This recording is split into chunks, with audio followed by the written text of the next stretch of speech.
강아지를 키우다 보면 늘 건강과 안전을 걱정하게 되죠. 그런데 한순간의 방심이 예상치 못한 큰 사고로 이어질 수도 있습니다. 저희 루크도 이 사건으로 인해 엄청난 고통을 겪었고 저 역시 끔찍한 시간을 보냈습니다.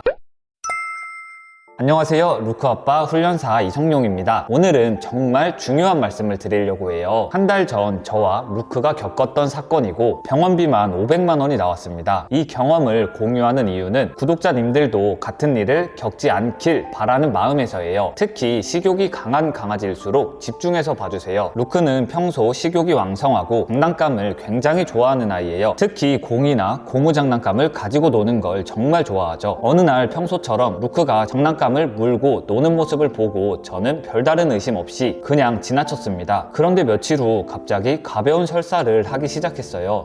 그냥 장이 예민한가 보다 평소와 다름없는 모습에 가볍게 넘겼죠. 식욕도 좋고 활력도 넘치던 루크였으니까요. 설사는 종종 하던 아이라 대수롭지 않았습니다. 하지만 이틀, 3일이 지나면서 상황이 급격하게 나빠지는 거예요. 설사는 물처럼 변했고 식욕도 점점 떨어졌습니다. 그러더니 갑자기 배를 웅크린 채 가만히 있더라고요. 언제나 활발했던 루크가 한없이 축 처진 모습을 보니 이상한 예감이 들었습니다. 이건 단순한 설사가 아닌데 하는 생각에 급하게 아산에 있는 병원으로 데려갔어요. 그런데 수의사님이 더 큰 병원으로 가셔야 합니다 라고 하시더군요. 순간 머릿속이 하얘졌습니다. 대체 뭐가 문제일까? 왜 갑자기 이렇게 됐을까? 보호자로서 자책만 하고 있는 상황이었죠. 바로 대전에 있는 큰 병원으로 이동했고 검사를 진행한 결과 청천벽력 같은 소식을 듣게 됐습니다. 엑스레이 사진을 보는데 루크의 장 안에 선명한 이물질이 보였습니다. 너무 놀라서 손이 덜덜 떨리더라고요. 이물질은 바로 루크가 신나게 가지고 놀던 장난감이었습니다. 순간 머릿속이 복잡해졌어요. 이 큰 장난감을 어떻게 삼켰는지 언제 삼켰는지 저는 전혀 몰랐습니다. 루크에게 부주의한 제 탓이 컸죠. 그 조각이 장에서 빠져나오지 못하고 막히면서 심각한 염증이 발생한 거였어요. 문제는 이미 췌장염까지 진행된 상태라는 것이었습니다. 췌장은 우리 몸에서도 굉장히 중요한 기관인 거 아시죠? 염증이 생기면 소화효소가 과하게 분비되어 스스로를 공격하는데 심하면 생명까지 위협할 수 있습니다. 루크는 이미 심한 통증을 겪고 있었고 췌장염 수치는 정상보다 몇 배 이상 높게 나왔습니다. 당장 개복수술을 진행하지 않으면 위험한 상황이었죠. 그렇게 개복수술을 진행했고 수술을 마치고도 루크는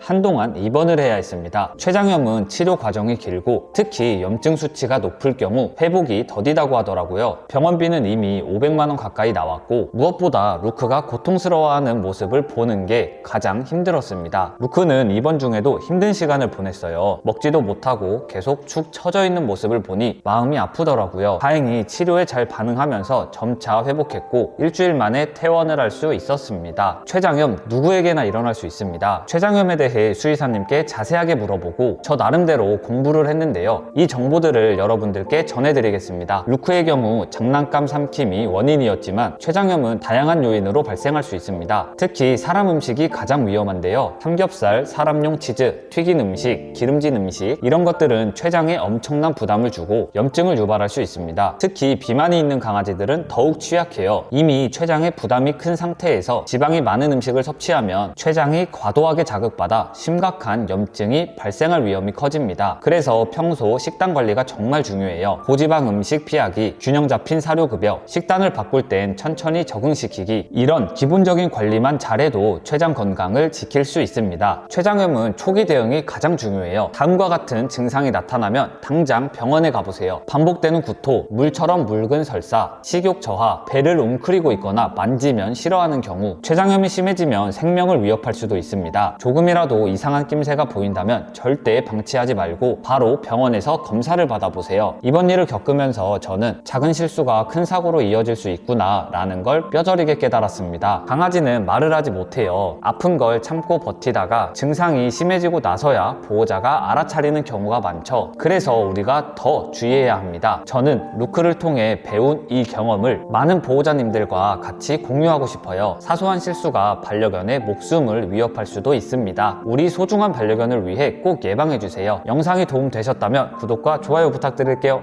안녕!